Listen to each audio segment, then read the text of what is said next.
This is a Black Nouveau web exclusive. Hello, everyone.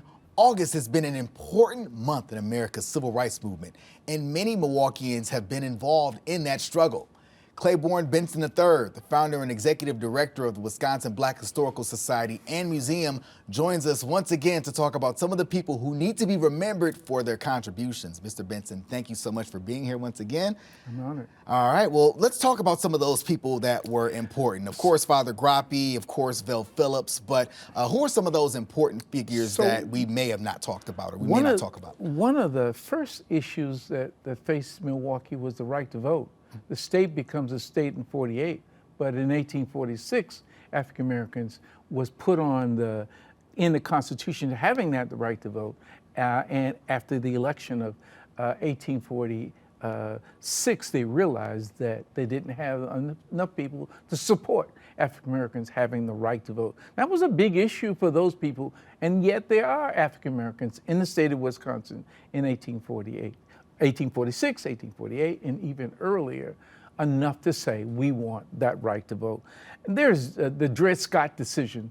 Dred Scott, although not from Wisconsin, starting from Minnesota, making his way down through La Crosse, Wisconsin, and then on his way to St. Louis, stops in La Crosse, and abolitionists seeked him out and draft a petition for freedom. He had been away from his home state for more than that period in which enslaved people were permitted to do so. Thus, he was entitled to his freedom, and the whole issue of 3/5 concept was resting on Dred Scott, who comes through Wisconsin. That's a big issue. That's important to this entire nation, and I'll speak to the United States Constitution.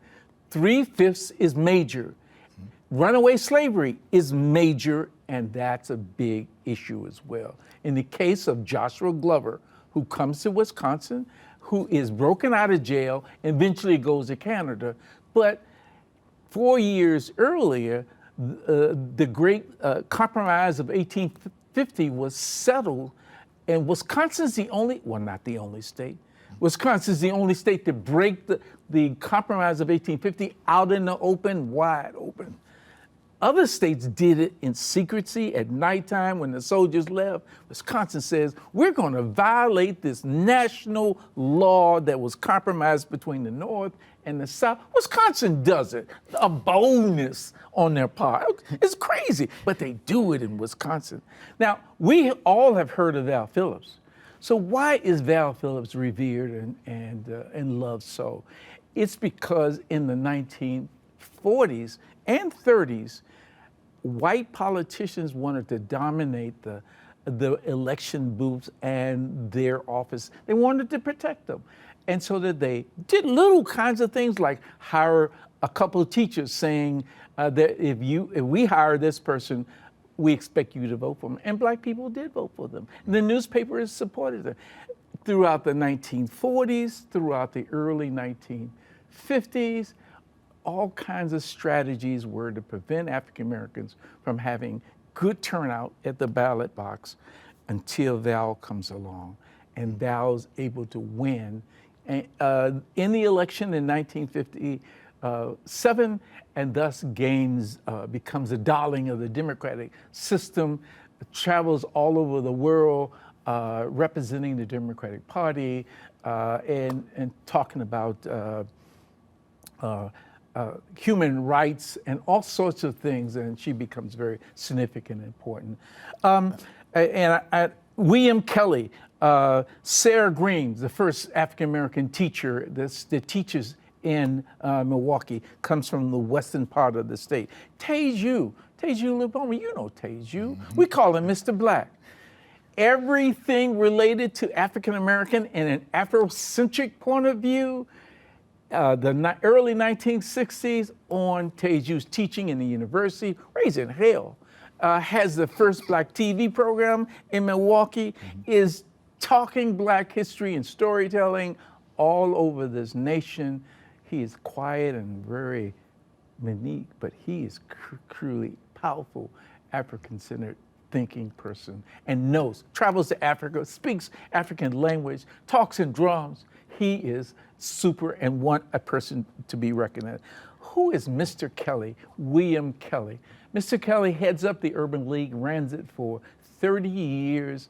And when Brown versus the Board of Education is passed, it's Mr. Kelly who says that the key to the success of Brown versus the Board of Education is getting more teachers. And so he actively recruits teachers from the South to come.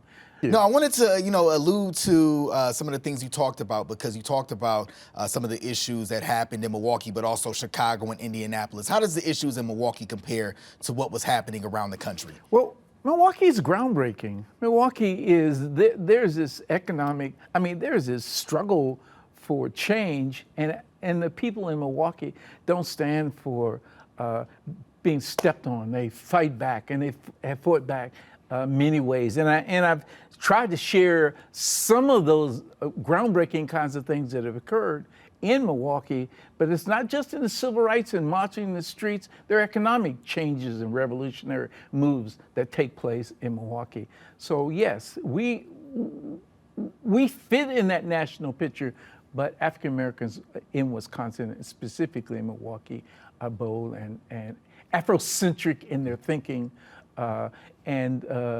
and fight. They fight for what they think is right. And just starting at the voting vote. Absolutely. And just real quickly, how do you see that manifesting itself, or how do you see it manifest itself today, as far as the struggle for civil rights? How does it manifest itself today? In many ways, I could see it, it manifests itself in the struggles, but you can also see it in the form of education, starting with black teachers, and then the issue of desegregation of the school systems with Lloyd Bobby, who gets the nod from the federal Supreme Court to argue on equal education, because the United States is not representing Brown versus the Board of Education. They're cheating on it. And so Lloyd Bobby takes that fight, gets a nod from the Supreme Court to fight that battle, and he wins. But I can tell you that clearly still too few of our kids are getting real equal education. And Father James Grappy, who also is fighting for fair housing, the right to get decent and fair housing, the right to purchase homes, the right to break that cycle of segregated housing in which we've been subjected to for years and years and years.